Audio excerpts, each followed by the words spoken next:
जळगाव टाउनमध्ये पिंपराला हुडकोमध्ये एक मुकेश शिरसाट म्हणून मुलगा आणि पूजा सोनवणे मुलगी 5 वर्षापूर्वी प्रेमलग्न केलं प्रेमामधून त्याच्यानंतर लग्न केलं होते.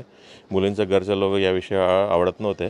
तेव्हापासून अधूनमधून त्यांचा वाद चालू होत होते आणि काल सकाळी त्या ही मुलगा मुकेशच्या घरचा आणि त्यांचा सर्व लोक आणि आरोपी म्हणजे पूजाचा मामा त्यांचा नातेवाईक ही सर्व लोकांवरती भांडण झालं होते आणि जे पूजांचा मामा ही जे वर्ग आहेत त्या लोकांनी कोयता आणलं होते आणि कोयत्यावरून जे मुकेश आहे मुकेशनं मानेवर त्यांना स्टॅबिंग केलं.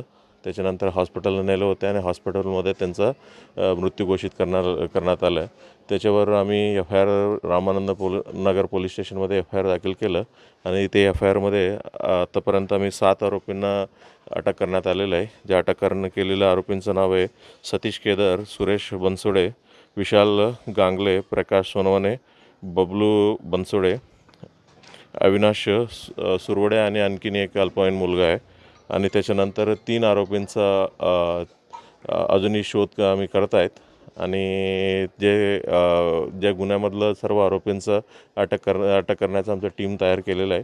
तपास PIकडे आम्ही देण्यात आलेला आहे. एकूण किती जणांविरुद्ध गुन्हा दाखल झाला आहे? एकूण 10 जणांविरुद्ध गुन्हा दाखल झालेला आहे. प्रेमविवाह हे एकमेवच कारण आहे का या सगळ्या पाठीमागे? मुलीने केलेला प्रेमविवाह प्रेमविवाह म्हणजे त्यांनी दोन्ही एकाच समाजाचं आहे आणि दोन्ही जे आर्थिक परिस्थिती आहे एकल लेवलची आहे, तरी देखील त्यांचा काहीतरी विषयावर वारंवार त्यांचा वाद चालूच होते.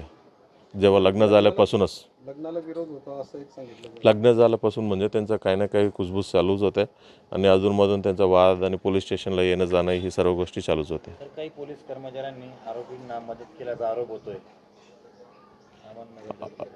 जे आरोपी त्यांनी FIRमध्ये त्यांनी दिलेले आहे नावं, सर्व लोकांना आम्ही अटक करण्यात आलेलं आहे. 2 आरोपी उरले, ते दोघांनी देखील म्हणजे आम्ही लवकरात लवकर अटक करणार आहे. पोलिसांनी वेळीच दखल घेतली नाही असं पण नातेवाईक सांगतायत की परवा रात्रीच्या वेळेला जर वेळेस दखल घेतली असती तर कदाचित ही घटना टाळता आली असते असंही म्हटलं. याच्यात काही चौकशी करून कारवाई होणार? तसे काय अजूनपर्यंत आढळून आलं नाही. म्हणजे त्याच्या विषयावर आम्ही चौकशी करू. जरी खरंच तसे काय नेग्लिजन्स असेल ते संबंधितांवरती योग्य तो कारवाई करते.